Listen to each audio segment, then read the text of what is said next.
Hello दोस्तों, कैसे हैं आप। उम्मीद करता हूं आप सभी सेफ होंगे, सुरक्षित होंगे। दोस्तों, मैंने पहले एक मल्टीमीटर पे वीडियो बनाया था जिसका लिंक मैंने नीचे डिस्क्रिप्शन में दिया है, वहां से आप उसे देख सकते हैं। उस वीडियो में मैंने मल्टीमीटर के सभी फंक्शंस को अच्छे से समझाया है और आपको भी ये अच्छे से समझ में आ जाएगा।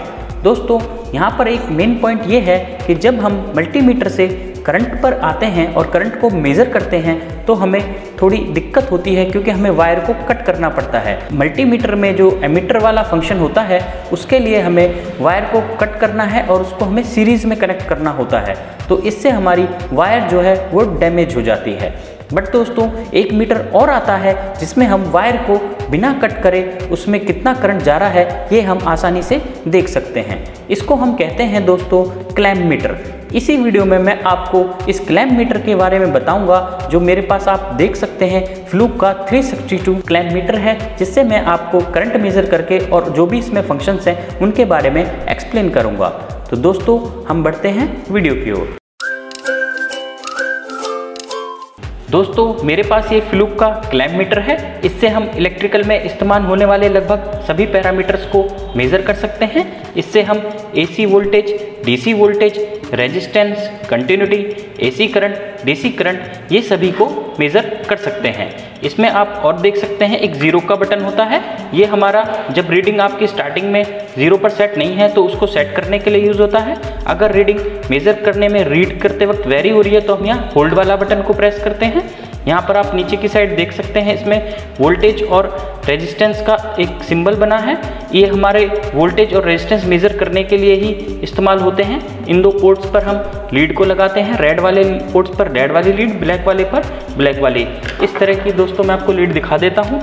इस तरह की ये लीड इसमें कनेक्ट होती है, ये हम इसमें लगा सकते हैं। एक बात और दोस्तों मैं यहाँ बताना चाहूँगा, अगर आप मेज़र कर रहे हैं तो आपको ये पता होना चाहिए कि ये कितनी वोल्टेज और कितनी करंट को मेज़र कर सकता है। मैं आपको इसके बॉक्स पर दिखाता हूँ। दोस्तों, AC एम्पियर ये 200 एम्पियर तक मेज़र कर सकता है, AC वोल्ट ये 600 वोल्ट तक, DC एम्पियर 200 एम्पियर तक, DC वोल्ट हमारी 600 वोल्ट तक मेज़र कर सकता है। अगर आपको इसमें करंट मेज़र करना है दोस्तों, तो यहाँ पर आप देख रहे होंगे सबसे आगे इस तरह से कि ये सर्कल है जिसे मैं ओपन कर रहा हूँ, क्लोज कर रहा हूँ। यहाँ पर हम वायर को इसमें इंसर्ट कर देते हैं और हमें इसमें करंट की रीडिंग आ जाती है बिना वायर को ब्रेक करे। तो दोस्तों, इन सभी पैरामीटर्स को मैं आपको 1 बाय 1 चेक करके दिखाता हूँ। दोस्तों, सबसे पहले हम AC वोल्टेज मेज़र करके देखते हैं। इसके लिए हम क्लैम्प मीटर की नोब को AC वोल्टेज वाले पॉइंट पर शिफ्ट करेंगे और यहाँ पर आप रीडिंग देख सकते हैं। अभी यहाँ पर रीडिंग 0 है, क्योंकि अभी हम यहाँ पर कोई मेज़रमेंट नहीं कर रहे हैं। इसके बाद हम यहाँ पर आप जैसा कि देख पा रहे होंगे वोल्टेज और रेजिस्टेंस का सिंबल है। यहाँ पर हम इस रेड पॉइंट पर रेड वाली लीड को कनेक्ट करेंगे और कॉमन वाले पॉइंट पर ब्लैक वाली लीड को। मेज़र करने के लिए मैंने दोस्तों एक एक्सटेंशन लिया है, इससे हम घर की सप्लाई मेज़र करते हैं। घरों में दोस्तों जैसा कि AC वोल्ट आता है और AC ही वोल्ट हम मेज़र कर रहे हैं, तो हम यहाँ पर इसको दोनों लीड्स को हम इस पॉइंट्स पर लगा देंगे। और दोस्तों, आप रीडिंग देख सकते हैं, हमारे पास जो रीडिंग आ रही है वो 229.9 230 वोल्ट AC के आसपास आ रही है। तो दोस्तों, ये हमारी घर की सप्लाई इससे चेक हो गई है।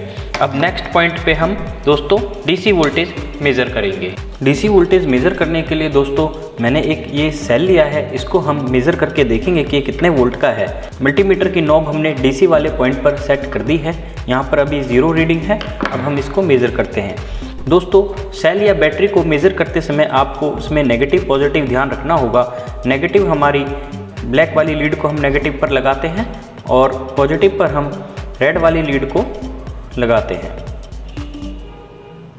यहाँ पर आप देख पा रहे होंगे कि ये 1.5 वोल्ट दिखा रहा है। ये हमारी सेल की वोल्टेज है, ये DC वोल्टेज है दोस्तों। अब इसी में आगे की ओर चलते हैं दोस्तों और नॉब को हम अगले पॉइंट पर शिफ्ट करते हैं। ये है हमारा दोस्तों रेजिस्टेंस। ये ओम का सिंबल होता है। यहाँ पर हम रेजिस्टेंस और कंटिन्यूटी दोनों ही मेज़र करते हैं। कंटिन्यूटी चेक करने के लिए हम लीड्स को आपस में शॉर्ट कर देंगे और आप एक बजर की साउंड आपको सुन रही होगी। ये हमारी कंटिन्यूटी की बीप होती है। इसका मतलब यहाँ पर कोई वायर में कोई कट नहीं है, ये कंटिन्यूस वायर को दिखाता है। रेजिस्टेंस मेज़र करने के लिए एक रेजिस्टेंस मैंने लिया है दोस्तों, इसको हम अभी मेज़र करके देखेंगे कि इसकी कितनी वैल्यू आती है। इसमें दोस्तों कोई नेगेटिव पॉजिटिव नहीं होता, आप किसी भी साइड से इसको कनेक्ट कर सकते हैं। और यहाँ पर आप अगर रीडिंग देख पा रहे होंगे तो ये है दोस्तों 33 ओम्स की वैल्यू का ये रेजिस्टेंस है, ये भी ये आसानी से मेज़र कर लेता है। दोस्तों ये तीनों पैरामीटर्स जो आपके हैं, यहाँ पर हमारी लीड के कनेक्शन इसी तरह से रहेंगे जैसा आप देख पा रहे होंगे। अगर हमें करंट मेज़र करनी है तो हमें लीड की आवश्यकता नहीं है, वहाँ पर हमें ये आप जो आगे का पोर्शन देख रहे हैं ये क्लैंप टाइप होता है, इसीलिए हम इसे क्लैंप मीटर कहते हैं। ये करंट मेज़रमेंट के लिए काम आएगा। तो चलिए दोस्तों मैं आपको 1 बाय 1 AC करंट और DC करंट को मेज़र करके दिखाता हूँ, जिसके लिए ये क्लैंप मीटर जाना जाता है। मेन फंक्शन इसका यही होता है दोस्तों जब हम क्लैंप मीटर की हेल्प से वायर में करंट मेज़र करते हैं और दोनों वायर को हम क्लैंप मीटर में लगा देते हैं इस तरह से, तो हमारी जो करंट आएगी दोस्तों वो 0 आएगी। रीज़न दोस्तों क्या होता है ये मैं आपको बताता हूँ। दोस्तों हमारी एक वायर से करंट लोड की ओर जाती है और दूसरी वायर से हमारी रिटर्न पाथ बनती है और वापस सप्लाई की ओर जाती है, जिससे हमारा एक साइड प्लस और एक साइड नेगेटिव करंट हो जाता है और हमारा जब टोटल उसको ऐड करते हैं तो 0 करंट हो जाता है और हमारा क्लैंप मीटर 0 करंट दिखाता है। इसलिए दोस्तों जब हम क्लैंप मीटर से किसी वायर का करंट मेज़र करेंगे तो हमें सिंगल वायर ही क्लैंप मीटर में लगानी है। दोनों अगर हम एक साथ लगाएंगे तो हमें 0 रीडिंग आएगी। तो यहाँ पर मैं आपको ये दोनों चीज़ प्रैक्टिकली करके दिखाऊंगा, वीडियो को ज़रूर ध्यान से देखना दोस्तों। अब मैंने लोड को ऑन कर देता हूँ और मैंने पहले ही ये setting AC ampere per set कर दी है। अब हम देखेंगे इसके अंदर वायर के अंदर हमारा कितना करंट फ्लो होता है। सबसे पहले मैं आपको पहले वाले मेथड से बताता हूँ। मैंने ये दोनों वायर्स पे दोस्तों यहाँ पर लगा दिया है और आप यहाँ पर देख पा रहे होंगे हमारी 0 रीडिंग है। वायर में कोई करंट ये दिखा नहीं रहा, बल्कि ऐसा नहीं है, वायर्स के अंदर करंट जा रही है। अब मैं आपको सिंगल वायर में करंट दिखाता हूँ कि इसमें कितना करंट फ्लो हो रहा है। मैं ब्लैक वाली वायर में दिखाता हूँ दोस्तों, इसमें हमारा 0.6 एम्पियर करंट फ्लो हो रहा है। इसी तरह से मैं आपको रेड वाली वायर में भी दिखाता हूँ, यहाँ भी हमारा 0.6 करंट फ्लो हो रहा है, जो कि सेम ही होगा दोस्तों। इसलिए दोस्तों अगर और आपको एक बात और ध्यान रखनी है कि ये कम्प्लीटली बंद होना चाहिए, ये इस तरह से नहीं रहना चाहिए। इससे आपकी करंट जो मेज़रमेंट आएगी आप देख सकते हैं गलत आ रही है, 0.1 के अकॉर्डिंग आ रही है। आपको ये कम्प्लीटली क्लोज कर कर लगाना है। ये सारी चीज़ें आपको दोस्तों ध्यान से समझनी है। इस तरह से हमने इसमें करंट मेज़र करी है। अब मैं आपको DC करंट मेज़र कर बताऊंगा। DC करंट मेज़र करने का मेथड दोस्तों AC करंट मेज़र करने जैसा ही होता है, बस यहाँ क्लैंप मीटर की नॉब को हम DC एम्पियर वाले पॉइंट पर शिफ्ट कर देते हैं। अब हमारी रीडिंग यहाँ पर दोस्तों 0 एम्पियर आ रही है। मैं आपको इसकी बैटरी की वायर्स की करंट मेज़र करके बताता हूँ। यहाँ पर हमारी -4.5 एम्पियर DC है, इसका मतलब ये करंट इसमें अपोजिट है, माइनस का मतलब ये होता है। यहाँ पर हम देखते हैं, अब यहाँ पर हमारी पॉजिटिव में 4.7 एम्पियर DC है। इसी तरह से हम दोस्तों DC करंट मेज़र करते हैं। उम्मीद करता हूं दोस्तों इस क्लैंप मीटर के थ्रू आपको करंट मेज़र करना समझ में आया होगा। मैंने नीचे इसका लिंक डिस्क्रिप्शन में शेयर कर दिया है, वहां से आप इसे परचेज कर सकते हैं।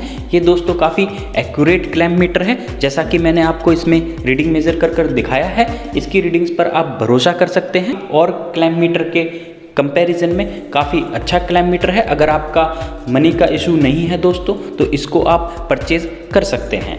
मेरे चैनल पर अपना प्यार बनाए रखें दोस्तों। जैसा कि आप जानते हैं अभी लॉकडाउन का टाइम है, आप अपनी स्किल्स को और नॉलेज को इम्प्रूव करें, टाइम को सही ढंग से यूज़ करें। मैं इलेक्ट्रिकल फील्ड से रिलेटेड वीडियोस आपके लिए लाता रहूँगा। चैनल को लाइक शेयर सब्सक्राइब करें, साथ में बेल आइकन को दबाना ना भूलें।